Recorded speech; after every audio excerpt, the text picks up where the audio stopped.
সারা বিশ্বের জন্য স্বস্তি, $4.9 বিলিয়ন বৈদেশিক সহায়তা আটকে রাখতে পারলেন না ট্রাম্প। কংগ্রেস অনুমোদিত বৈদেশিক সহায়তার $4.9 বিলিয়ন খরচ না করার ট্রাম্প প্রশাসনের সিদ্ধান্ত আটকে দিয়েছে ওয়াশিংটন ডিসির ফেডারেল আদালত। আদালতের মতে এ ধরনের পদক্ষেপ সংবিধানের ক্ষমতার বিভাজন নীতি লঙ্ঘন করে। হোয়াইট হাউস গত সপ্তাহে কংগ্রেসকে জানায় তারা পকেট রিসিশন নামে পরিচিত একটি অল্প ব্যবহৃত পদ্ধতি ব্যবহার করে এ অর্থ ফেরত নেবে। আর্থিক বছরের শেষ সময় বা 30 সেপ্টেম্বর ঘনিয়ে আসায় এ ধরনের প্রক্রিয়াকে এক ধরনের শেষ মুহূর্তের কৌশল হিসেবে দেখা হচ্ছে। ট্রাম্পের এ পদক্ষেপ মানবিক সহায়তা, দুর্যোগ মোকাবিলা এবং বৈশ্বিক স্বাস্থ্য কার্যক্রমে সরাসরি অস্থিরতা তৈরি করে।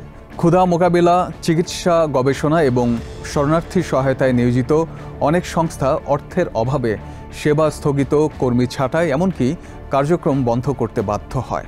সাবেক প্রেসিডেন্ট জো বাইডেনের মনোনীত ফেডারেল বিচারক আমির এইচ আলী 43 পৃষ্ঠার রায়ে বলেন, প্রশাসন বারবার তাদের যুক্তি বদলেছে, তবুও কোনো আইনি ভিত্তি খুঁজে পাওয়া যায়নি। তিনি লিখেছেন, তারা যতই অবস্থান পরিবর্তন করুক না কেন, কংগ্রেস অনুমোদিত $1 বিলিয়ন আটকে রাখার বৈধ ব্যাখ্যা নেই।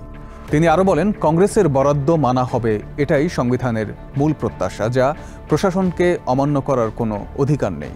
পকেট রিসেশন হলো এক ধরনের আর্থিক কৌশল যেখানে প্রেসিডেন্ট অর্থ ফেরত দেওয়ার প্রস্তাব দেন এমন সময় যখন কংগ্রেসের কাছে আলোচনার পর্যাপ্ত সময় থাকে না।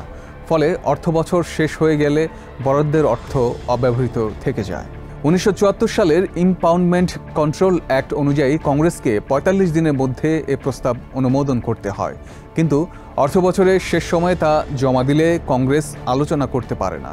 এ কারণে গভর্নমেন্ট অ্যাকাউন্টেবিলিটি অফিস দীর্ঘদিন ধরেই পকেট রিসিশনকে অবৈধ ঘোষণা করে আসছে।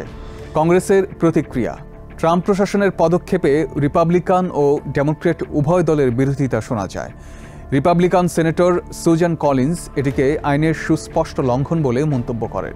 সেনেট মাইনরিটি লিডার চাক শুমার সতর্ক করেন, এতে কংগ্রেসের বাজেট আলোচনা ভেঙে পড়তে পারে এবং সরকারি কার্যক্রম বন্ধ হওয়ার ঝুঁকিও তৈরি হতে পারে। এর আগে কংগ্রেসে রিসিশনস অ্যাক্ট 2025 পাশ করে, যেখানে আনুষ্ঠানিক প্রক্রিয়ার মাধ্যমে $7.9 বিলিয়ন আন্তর্জাতিক সহায়তা এবং $1.1 বিলিয়ন পাবলিক ব্রডকাস্টিং তহবিল কেটে দেওয়া হয়। বৈদেশিক সহায়তা ও ইউএসএআইডি। ট্রাম্পের টার্গেট করা অর্থের মধ্যে ছিল বৈশ্বিক স্বাস্থ্য উন্নয়ন, জাতিসংঘে অবদান, শান্তিরক্ষা এবং গণতন্ত্র উন্নয়ন সংক্রান্ত তহবিল। এর আগে ট্রাম্প প্রশাসন ইউএসএআইডি প্রায় সম্পূর্ণরূপে ভেঙে দেয়। 83% প্রোগ্রাম বন্ধ হয়, 94% কর্মী ছাঁটাই হয় এবং কার্যক্রম স্টেট ডিপার্টমেন্টের অধীনে নিয়ে আসা হয়। এছাড়া বিচারক আমির আলী আগে প্রেসিডেন্ট ট্রাম্পের এক নির্বাহী আদেশ সাময়িকভাবে আটকে দেন। ওই আদেশে বিদেশি সহায়তার প্রায় সব প্রোগ্রাম 90 দিনের জন্য ব্যয় স্থগিত করেন প্রেসিডেন্ট। কেন এটি গুরুত্বপূর্ণ? এ মামলা কেবল বাজেট বিষয়ক নয়, এটি সাংবিধানিক ক্ষমতার ভারসাম্য রক্ষার লড়াই। যদি পকেট রিসিশন বৈধ হয়ে যায়, ভবিষ্যতে প্রেসিডেন্টরা সহজেই কংগ্রেসকে উপেক্ষা করে বাজেট নিয়ন্ত্রণ করতে পারবেন। বিচারক আলী উল্লেখ করেন, এ মামলা শেষ পর্যন্ত সুপ্রিম কোর্টে যেতে পারে, কারণ বিষয়টির আইনি ও রাজনৈতিক গুরুত্ব রয়েছে। রায়ের প্রভাব। এ রায়ের তাৎপর্য শুধু বাজেট নিয়ে নয়, বরং সাংবিধানিক ক্ষমতার ভারসাম্য রক্ষায় বড় নজির তৈরি করেছে। এ রায়ের মাধ্যমে কংগ্রেসের ক্ষমতা পুনরায় নিশ্চিত হলো। আদালত স্পষ্ট করেছে, বাজেট নিয়ন্ত্রণের অধিকার কেবল কংগ্রেসের। প্রেসিডেন্ট ইচ্ছে মতো অনুমোদিত অর্থ আটকে রাখতে পারবেন না। এছাড়া মানবিক সহায়তার জন্য অর্থ আবারও বরাদ্দ সম্ভব হবে। ক্ষুধা মোকাবিলা, চিকিৎসা গবেষণা, শরণার্থী সহায়তা ও বৈশ্বিক স্বাস্থ্য প্রকল্পগুলোতে অর্থ প্রবাহ অব্যাহত থাকবে। ফলে সেবা স্থগিত, কর্মী ছাঁটাই বা প্রোগ্রাম বন্ধ হওয়ার ঝুঁকি কমে গেল। ভবিষ্যৎ প্রশাসনের জন্য নজির। যদি ট্রাম্পের উদ্যোগ টিকে যেত, তবে ভবিষ্যতের প্রেসিডেন্টরা সহজেই কংগ্রেসকে পাশ কাটিয়ে বৈদেশিক সহায়তা বা অন্যান্য বাজেট আটকে রাখতে পারতেন। আদালতের রায়ে এই পথ বন্ধ হলো।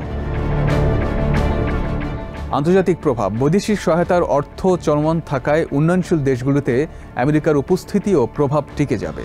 এ রায় আমেরিকার বৈদেশিক নীতি ও কূটনীতিতেও ইতিবাচক বার্তা দিচ্ছে। রাজনৈতিক টানাপোড়েন বাড়বে। ট্রাম্প প্রশাসন ইতিমধ্যে এ রায়কে চ্যালেঞ্জ করার প্রস্তুতি নিচ্ছে।